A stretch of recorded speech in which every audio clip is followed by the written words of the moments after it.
All right, so Jason, should we dive into MacBook stuff here?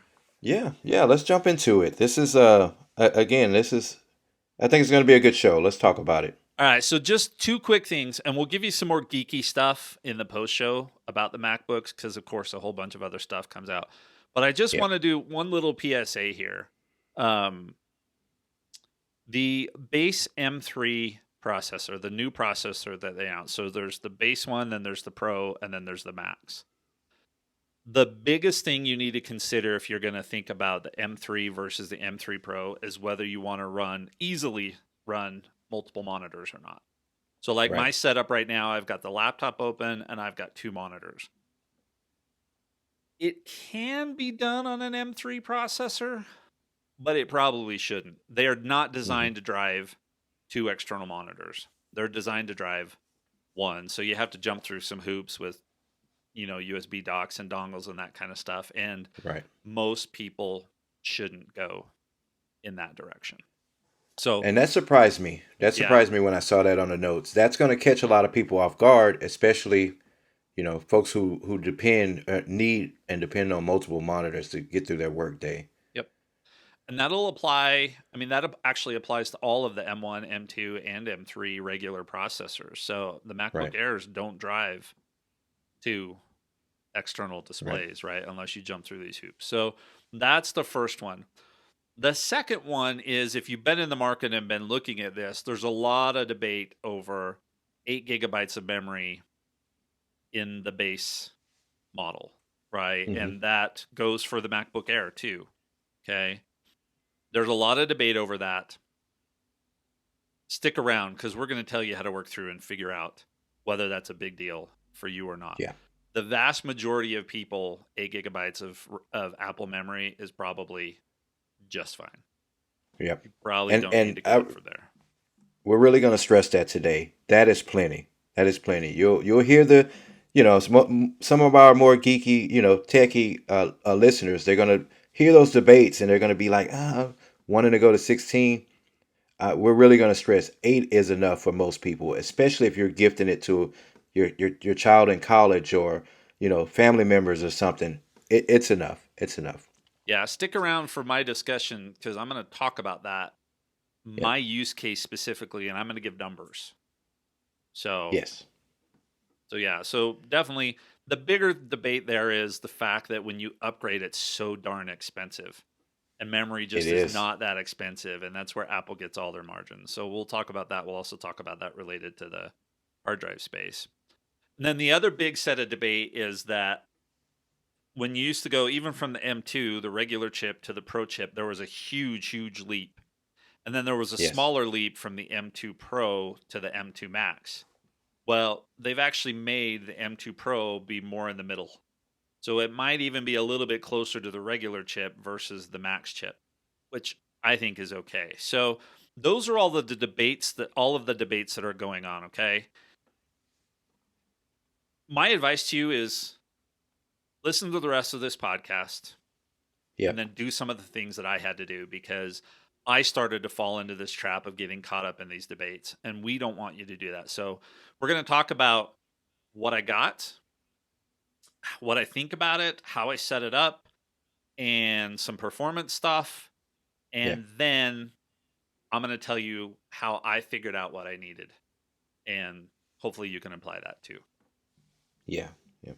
So let me set this thing up. If you've been listening to the show for the past few weeks, Greg and his old Mac, they kind of reached the end of the road, right? They were talking divorce and they couldn't work it out.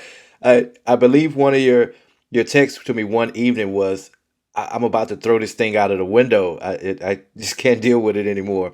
So out of nowhere, Apple announced the Scary Fast event, right? It kind of caught us all off guard because we kind of heard there were going to be new MacBooks, but we didn't know how Apple was going to announce it. Sometimes they just throw stuff up on the store and just let people have at it. So at the time, we were kind of debating it, talking it through. Do you wait for the new rumored iMacs, the rumored iPads that are coming out next year, or do you go ahead and make the jump to the new MacBook if it's worth making the jump, right? Because If it was just a speed bump, Apple wouldn't do a whole, a whole announcement, a whole keynote for it, right? A whole video production at Apple Park and all of that. They would just throw it up on the store. So we knew that it was going to be pretty good. So at the time, we weren't sure which direction you were going to go in, if you were going to hold out. And remember, too, holding out for a rumor iPad next year is just that, right? We don't know if the iPads will be just a speed bump, same body, same form factor, and all of that. So let's get into some of the decision making process. Well, we'll talk about that later, but I guess just to kick things off, let's tell everybody what you decided to go with. All right. So here's the horror story, though. So the MacBook delivered on Tuesday. I got it Right. mostly set up, and I had my old MacBook unplugged sitting next to me right as I'm doing some of the setup, and I'll talk about that in a minute. But here's why I'm glad I didn't wait and why there's no way I would have made it until spring for a rumored Yeah. iPad. Is close the lid on the MacBook, which means it should have gone to sleep. It wasn't charged at 100%, but I can't imagine it was below 50%. Right. And I open it up the next day to check something on it, and it's dead. Yeah. And Wyatt was home over the weekend, and he's got the one, not a full generation, but he's got, they had the 2019 versions that had the butterfly keyboard, the horrible keyboard, Mhm. right? Which is what Wyatt has. And then Yeah. mine was a mid 2020. So they're only like 6 months apart, right? From a Mhm. generational perspective. Well, he told me he can't leave his unplugged overnight either, and it dies. Right. So that was my thing that made me say, okay, I'm glad I did this. So here's what I bought. You're going to notice if you listened to the episode 2 weeks ago, this is not what Jason recommended. And Mhm. this is definitely not what I thought I was going to get. So I bought the M3 Pro. I'll explain why I wanted the Pro later. I got the base M3 Pro model. And that's the phrase that I think everybody that knows me would say, wait, what? You got to base anything when it comes to technology? Right. Right. Because that I doesn't was pretty happen. surprised too. Yeah. Yeah. So 18 gigabytes of integrated memory and 512 gigabytes of SSD Right. space. So definitely got the base, and yes, I got black. I'm wearing my black polo today. Not only is it supposed to be more slimming on camera, but also in honor of black MacBook Pro. And that part, some of that stuff won't come as a surprise to any of you that follow the channel, because I dropped it's a 2 minute and 9 second unboxing video of it. And then there's also a short, which is just some still clips of the unboxing. So that's sitting out on the channel. And then on top of this is just my, my mid advertisement here. Tomorrow, where we record on Tuesday, this drops on Wednesday. Once this drops on Wednesday, there will be 2 blog posts out there. One of them will be my review, and the other one will be how I got to the decision that I did. So that's what I have. Black MacBook Pro, M3 Pro chip, 18 gigabytes of integrated memory, and 512 gigs SSD. I got it on the day because it's not a custom config. It's the base of that particular model. Which I'm sure they had plenty of. I mean, I know the shipping time started slipping after a few days, but I hadn't checked to see if they kind of balanced out. But yeah, this is not a custom, something that you have to wait for end of November or weeks for. So, which is good. I think the Pro Max, those are still next month, right? They were later this month to even be available to order. But I did hear Marco off of ATP. He maxed out the Max, everything. Yeah, every single spec on that. I don't know. I didn't look. I think it's like a $7,500 thing, right? But he maxed out everything, and he got his last week. It came about a week and a half earlier than he was expecting it to. So I think those Maxes were supposed to be later this month. I think they may have started shipping, but yeah. Well, again, a professional. He makes a living with these machines, so yeah. And that was, he just flat out said, I maxed it all out, and I'm not going to apologize for it. Right. Well, he doesn't have to, at least not to us. So, Yeah. so So what about the look and feel of it when you open it up out of the box, like that initial impression? Because there was something else too that you kept telling me that was awesome about it, and that was those black stickers oh on the yeah, that is the, pretty cool. the black Apple stickers. There's two, Jason. If I might be convinced to send you one of the two, Right, right. Yeah, but yeah. If you're not using it, I'll take it. yeah, it is. So I know a lot of people said it's dark gray, right? And depending on the Hmm. light that you look at it in, it definitely is not as black as the keys on the keyboard. But man, does it look amazing. And I've never been a fan of Right, the silver. You know me. I mean, everybody was shocked when I got the white phone, but it's white, not silver, not right, dishwater, right? right. But it's not just that for me. Remember, I was on the old Intel version, which is still all the rounded and bevels and all that kind of stuff. And this is Hmm. a flattish, right, with sharper edges. Right. They're still Yeah, the rounded, edges are but they're still sharper. sharper. Um, so that look and feel, it just feels like the kind of machine that I want to have. When I pick it up in my hand to go somewhere with it, it just feels Right. awesome. And the MacBook Pro etching on the underneath side looks incredible. And yeah, the look and feel is everything I could have hoped for. So I'm super excited that I got the black. And in the unboxing, you can see I put my silver MacBook Pro up next to it, and there's Yeah. definitely a difference, even in my crappy lighting. So And what about the fingerprint and smudge thing? Are you seeing that new method that they use to get the color in? Is it really preventing it's those better. smudges and stuff? It's better, especially on the top. I did have to wipe it off yesterday, but it wiped off no problem. You know, sometimes you have to really get the cleaner that you use for your TV to get Right. stuff off. Well, the biggest problem is that the touchpad, which is glass, so it's easy to wipe off, and the keys, Hmm. right? I mean, that's still the biggest problem. I don't know how you ever get the keys to not take on the Yeah. oil and stuff from your fingers, but yeah, definitely the top. I didn't even notice smudges or fingerprints until yesterday. Um, and then or was it Sunday? I don't know, whichever day it was that I hurried and wiped it off, but I didn't even have to do anything. I mean, just a couple of wipes with the cloth, and that was all gone. So it's definitely better.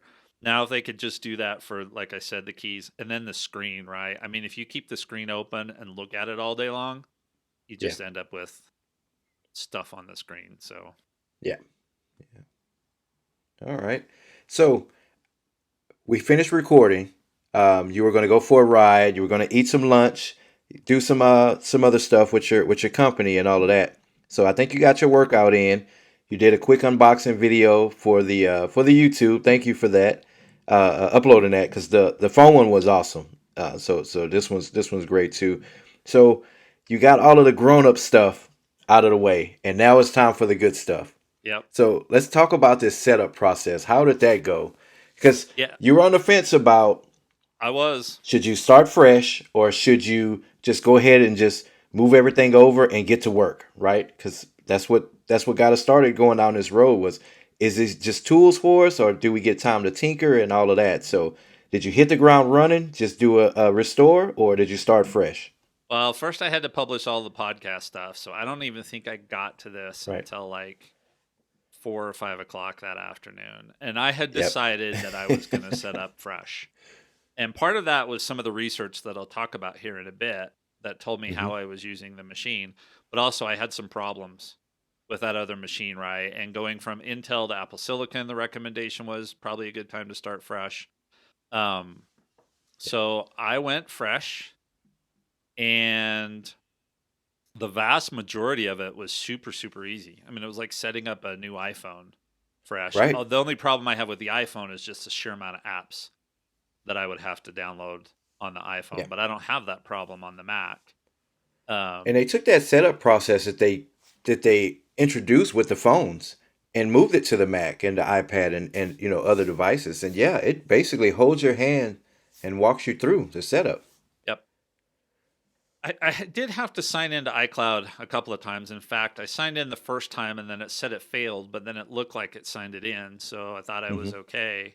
And then when you asked me the reboot times, and I said, well, let me test it. And I did a reboot. When I came back in, it made me sign into iCloud a second time. But this isn't the only device, not even Mac. Um,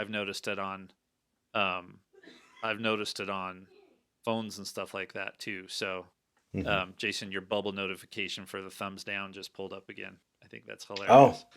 I forgot to turn that off. So I didn't see it on the screen, but yeah, I Yeah, forgot to turn that off. no big deal. But so I had to do that twice. And but like I said, I've noticed that on phones and other things a couple of times as well lately. I think this goes back to our conversation. I actually removed it from today's show about is Apple stuff really in sync or not? The back end, Hmm. is it stable yet? And then the other thing I had to do was OneDrive because I do a lot of OneDrive is my business stuff.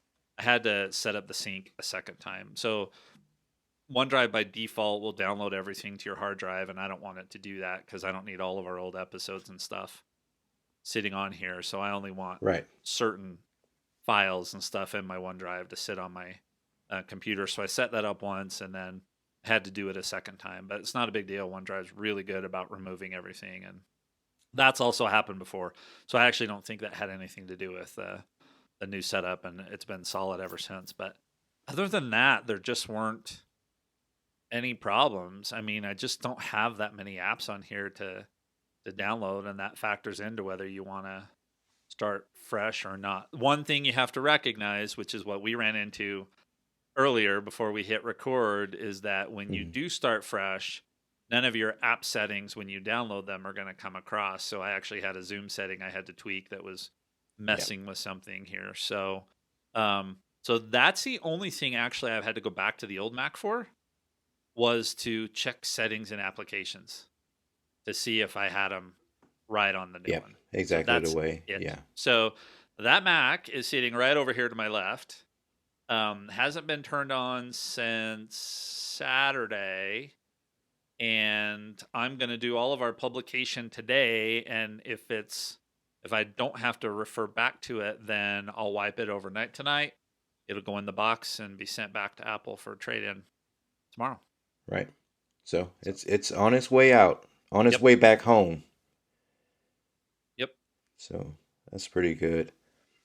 So we have an M2 Mac here, like I mentioned before. It's my wife's, but I'll jump on it. I still have my, I believe it's the third or fourth generation, or I think it's the third generation MacBook Air, um, which my son is using. I kind of handed it down to him, but it still has all of my information and stuff on it. So for me and anyone else who has an M2 a processor, it's just an incremental, speed bump for us, right? I don't think anybody should be upgrading from the M2 to the M3 unless you can afford that type of thing and you just have to be on the latest and greatest. But just like your phone, you're coming from a few generations back. So this almost seems like not just an improvement, but like a totally new machine, even though it's familiar because you're still on the Mac. But I mean, we're talking almost new, totally new hardware, right? The, yeah. the form factor is a little different. The screen is definitely better. The keys, I'm sure, are different material. The keyboard, of course, all of the hardware internals are upgraded. So yeah, this is just familiar, a familiar device for you. But what do you think? How does it feel? Like the performance and How stuff, I use it is familiar. What I'm using seems like I'm in the right? future.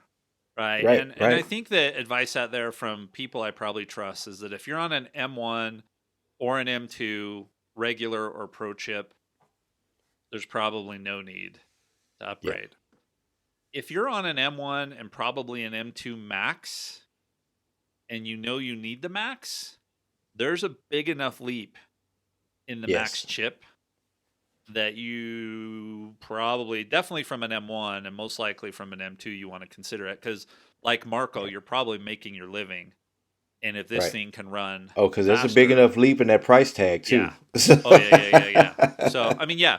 I mean, but base yeah, if you model need it, you know you need it. mine was only $2,000, right? The Pro Right. chip.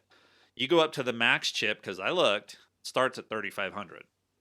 Yes. So Yep. because you get a whole bunch of other stuff that goes along. So like I said, on Tuesday I did all of our publication, and so I timed the video exports that we do, which is probably the most intensive thing that I have, which is also why I went to the Pro chip, because I do spend a lot of time, especially for this podcast, exporting the video.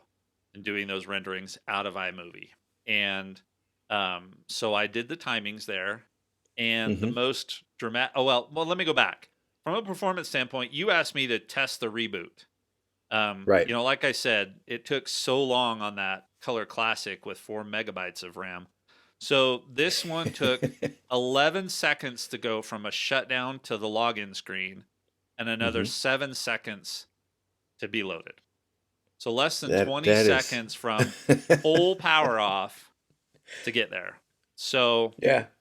And there that was may not that. sound like a big deal to some folks because, especially our younger listeners who are born in a generation where machines just move at the speed of light like that. But I mean, we've come from a generation where we used to boot up machines and we can walk away and go and get lunch and stuff like Yeah. that. And, and then come back and it's still booting up. So this Yep. is.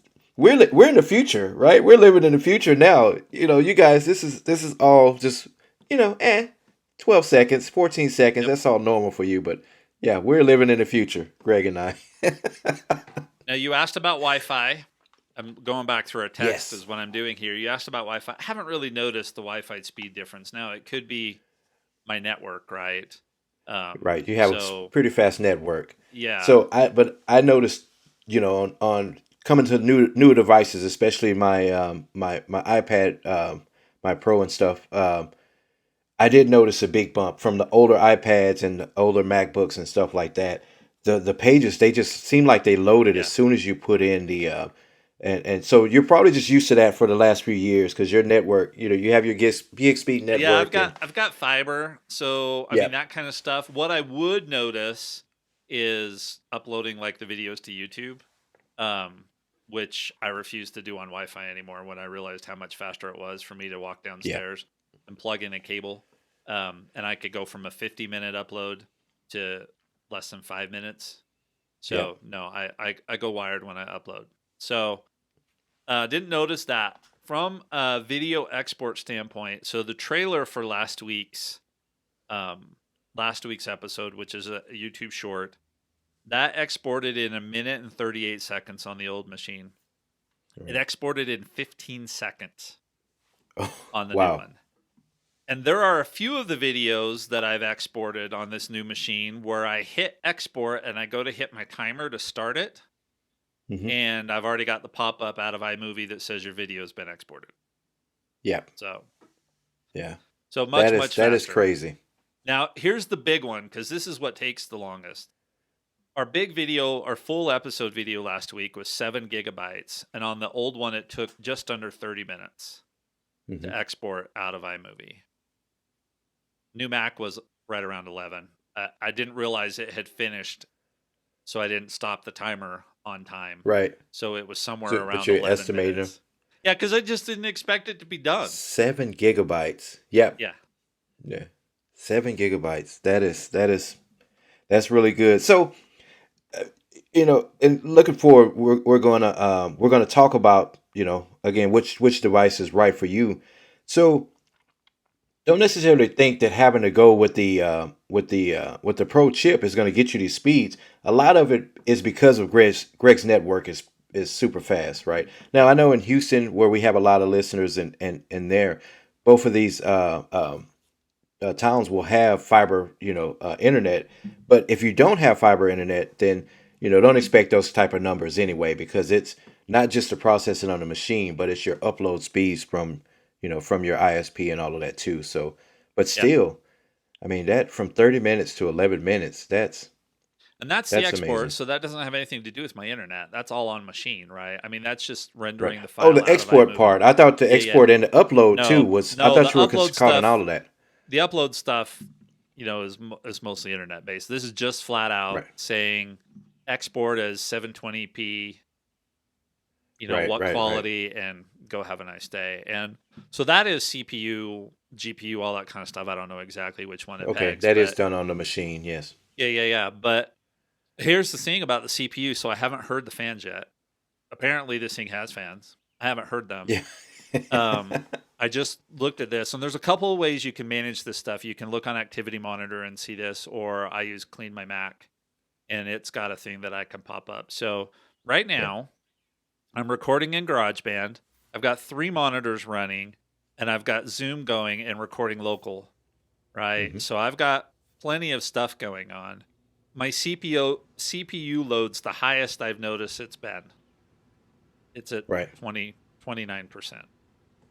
And that's so. Remember that number, folks. Even the less geeky folks that's listening, when we get into the conversation about is 8 gigabytes enough, listen to everything that Greg's doing. And we're recording a podcast.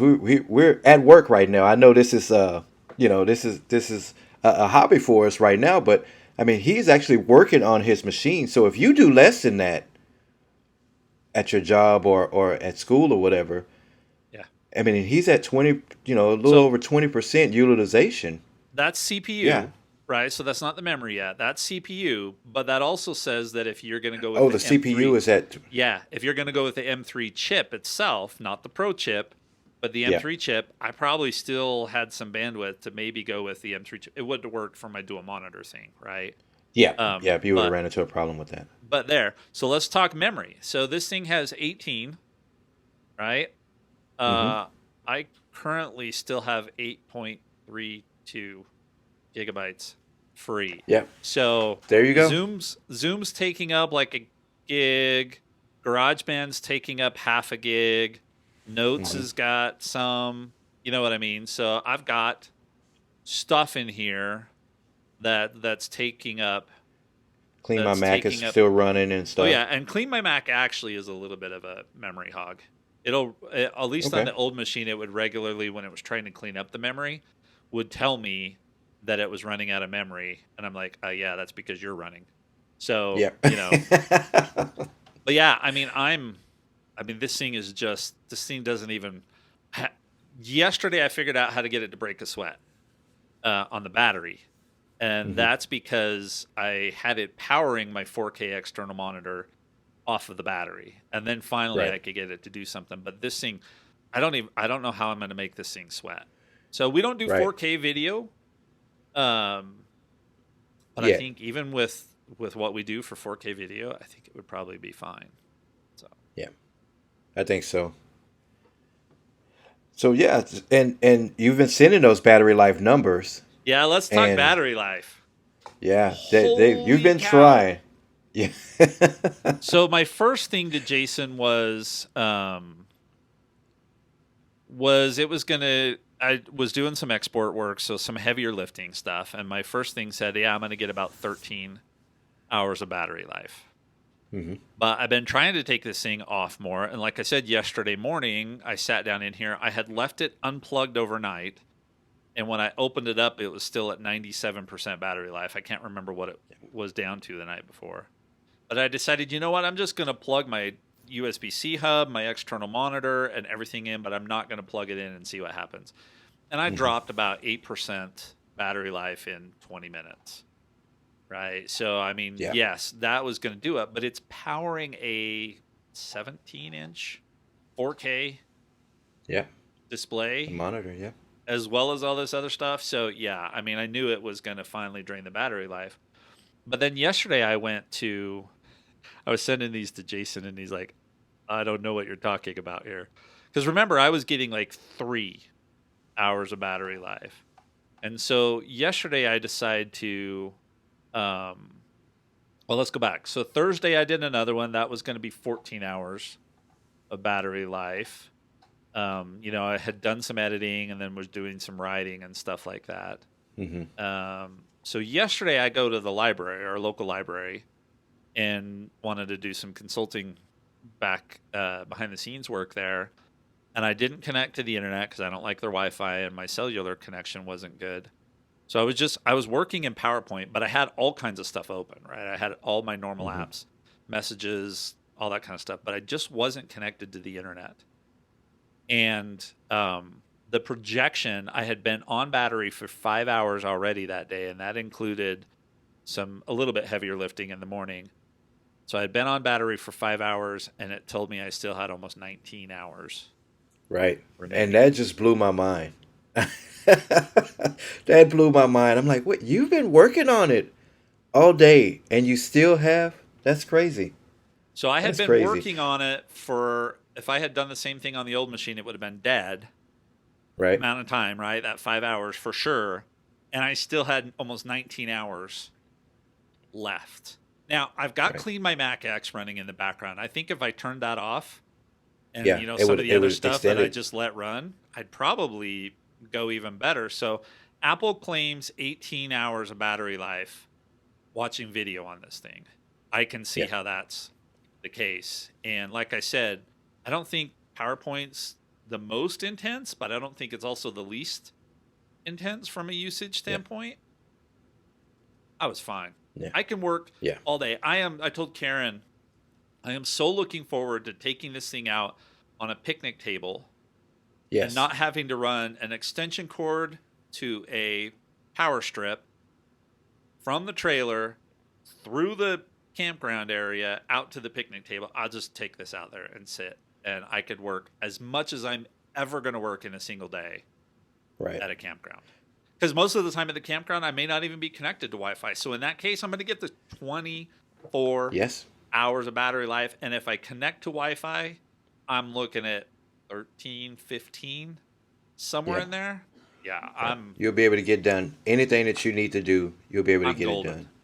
Golden. So we had talked about that too, because I remember, when you were weighing the options and stuff, and you were like, "Well, I'm going to be tethered to my desk anyway. I'll do most of my work here, connected to my monitors with all of your setup, your microphone and things like that. You're going to do most of the work there anyway. But this will allow you to be more mobile, right? I mean, Yeah. you're considering, yeah, you'll be at your desk because you're more productive at your desk anyway. But just having that freedom to be able to just grab the MacBook, unplug it from your dock, unplug all of the USB-C chargers and stuff, cables that you have going to it, and just go with it. Yeah. So, I mean, the yeah, big this is things I definitely the need to do machine it. for that. The big things that are easier to do at my desk are recording and editing. Yes. Now, recording is probably still going to stay that way. Yeah. But this new screen is so good. Yes. I mean, it's the Liquid Retina, ProMotion, all of that kind of stuff.